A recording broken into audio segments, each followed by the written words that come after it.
Saudi अरब के साथ ईद और बकरीद की नमाज पढ़ना कैसा है? कुछ उलमा इसको जायज ठहराते हैं, साथ ही सऊदी अरब के साथ जज़ाकल्लाह खैर। देखिए किसी भाई ने ताउन पेश किया है, अल्लाह इनके ताउन को कबूल करे। मेरे भाइयों, हम अपने इंडिया में, अपनी कंट्री में नमाज कैसे पढ़ते हैं? क्या सऊदी के हिसाब से पढ़ते हैं? नहीं, हम यहाँ के हिसाब से नमाज पढ़ते हैं। सऊदी अरब में हमसे 2.5 घंटे का फर्क है।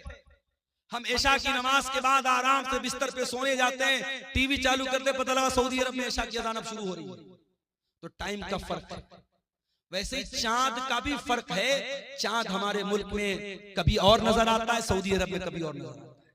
और इस मसले में अगरचे कुछ उलमा का ये कहना है कि सारी दुनिया में एक चांद होना चाहिए, मगर आपके झारखंड के बहुत बड़े आलिम दीन इंतकाल कर गए, अल्लाह गरीब के रहमत करे, अल्लामा अब्दुल अजीज हक्कानी साहब रहमतुल्लाह अलैह। मैंने उनका मजमून पढ़ा था, बड़ी तफसील से उन्होंने लिखा था और उन्होंने दलाइल से साबित किया था, और मरकजी जमीयत अहले हदीस से उनका वो मजमून छपा था कि हर इलाके के लोगों की अपनी रूयत है, हर शहर के लोगों की अपनी रूयत है। वो अपना चांद देख करके रोजा रखेंगे, अपना चांद देख करके ईद मनाएंगे। ये पूरे हिंदुस्तान में, पूरी दुनिया में एक चांद मनाना ये दलील के एतबार से मजबूत बात नहीं है, और ना प्रैक्टिकली ऐसा मुमकिन है। ऐसा जब तक मुमकिन नहीं है तब तक कोई अगर अपनी अलग ईद मना रहा है, अपना अलग रोजा रख रहा है, तो ये मुसलमानों की जमात में फूट डाल रहा है, उसको अल्लाह क्या हिसाब देना पड़ेगा।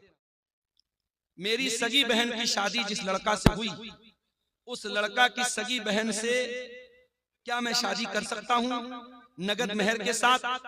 10 साल हो गया मेरी बहन की शादी होने का, अब मैं अपने बहनोई की बहन से शादी करना चाहता हूं, तो क्या कर सकता हूं? बिल्कुल कर सकता हूं। देखिए, शरीयत में जो मना है उसको बोलते हैं निकाह शिगार।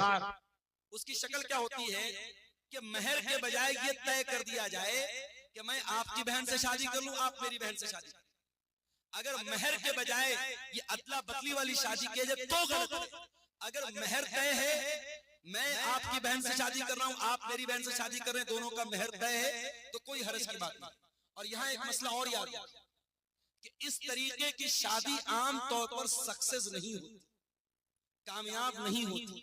कोई मसला आता है, मैंने कई केस देखा है, अगर इस घर की लड़की उस घर गई, उस घर की लड़की इस घर आई, अगर एक घर में कोई मसला होता है तो दूसरे घर की लड़की को सहना पड़ता है। इसलिए इस तरीके की रिश्तेदारी से बचना चाहिए। हराम तो नहीं है, नाजायज तो नहीं है, मगर बचना चाहिए ताकि मसला पैदा ना हो। लेकिन शरीयत के एतबार से कोई हरज की बात इंशाअल्लाह नहीं। कुछ लोग 50% या 60% में चंदा करते हैं, वो कैसा है?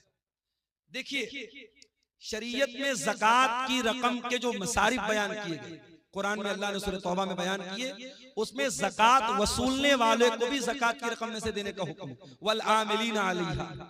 लेकिन उसका बाकायदा परसेंटेज बनाना, और परसेंटेज भी इतना बड़ा बनाना कि देने वाला 1 लाख दे रहा है और मदरसे में 40,000 पहुंच रहा है, 30,000 पहुंच रहा है, तो बहुत गौर करने की बात है। इसलिए जो मेरी नजर में उलमा के फतावे हैं, जो तहरीरें हैं, उन्होंने सख्ती से मना किया है कि ठीक है चंदा लाने वालों को पैसा दिया जाए, मगर इतने भारी रेशियो के साथ उनको कमीशन देना ये मुनासिब नहीं है। इससे परहेज करें।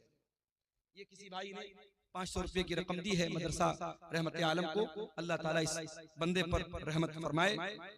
1-2 सवाल और आए हैं, मुझे 2 बजे तक का अल्टीमेटम मिला है, 2 बजने वाला है।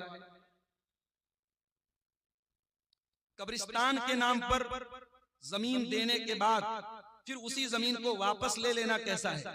और उस जमीन पर खेती गलत है। अगर आपने कब्रिस्तान के नाम पर जमीन वक्फ कर दी तो वक्फ जमीन को दोबारा वापस नहीं ले सकते। कब्रिस्तान के नाम पर जमीन वक्फ हो गई तो उस पर कब्रिस्तान ही बनेगा, उसको दोबारा लेना और खेती करना बिल्कुल गलत है, यह मुनासिब नहीं है। बचत खाते में, बैंक में रखे हुए पैसे में ब्याज के तौर पर कुछ रुपए जमा कर देते और हमें मालूम नहीं पड़ता, तो उस पैसे को क्या किया? देखिए, ये मत कहिए कि मालूम नहीं पड़ता, सारा सिस्टम मौजूद है। इंटरेस्ट की रकम रोज नहीं आती है, हर क्वार्टर पर आती है। हर क्वार्टर का मतलब हर 3 महीने पर आपके बैंक में पैसा इंटरेस्ट का आता है। आप अपनी पासबुक पे अगर एंट्री कराएंगे, पासबुक पे लिख के आ जाएगा इंटरेस्ट का इतना पैसा है। आपको कुछ नहीं करना है। आप हर क्वार्टर पर अपने बैंक का स्टेटमेंट निकलवाइए और इंटरेस्ट की रकम निकाल करके वो रकम किसी गरीब को दे दीजिए, बस। वो आपके ऊपर इस्तेमाल नहीं होनी चाहिए, अपनी जात पर इस्तेमाल नहीं करना है, बैंक में रखना नहीं है, उसको निकाल के खर्च कर देना है। किसी भी कोई दवा इलाज के लिए जरूरत हो उसको दे दीजिए, किसी भी गरीब आदमी को जिसको जरूरतमंद है उसको, मुसलमान को भी दे सकते हैं, गैर मुस्लिम को भी दे सकते हैं, कोई हर्ज की बात इंशाअल्लाह नहीं है। नहीं, अज्र की नीयत से नहीं, उस पर कोई अज्र व सवाब की नीयत नहीं करना है, वो कोई दान नहीं है। वो पैसा आप इसलिए गरीब को दे रहे हैं कि पैसा इस्तेमाल हो जाए, बस। उसको अपने ऊपर इस्तेमाल नहीं कर सकते आप, लेकिन गरीब को दे देंगे, वो इस्तेमाल कर सकता है। सवाब आपको नहीं मिलेगा, ना सवाब की नीयत आपको। ठीक है।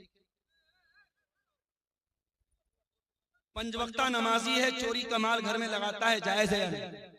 चोरी का माल अगर घर में लगाता है, नमाजी हो, तहज्जुद गुजार हो, गलत है। जो गलत है वो गलत रहेगा, करने वाला कितना ही बड़ा मुत्तकी और परहेजगार क्यों ना हो, उसके करने से वो काम सही नहीं हो जाएगा। तो मेरे अजीजों, जाते जाते आपको फिर यही पैगाम देना चाहता हूं कि अपनी कमाइयों के सिलसिले में हम चिंता करें।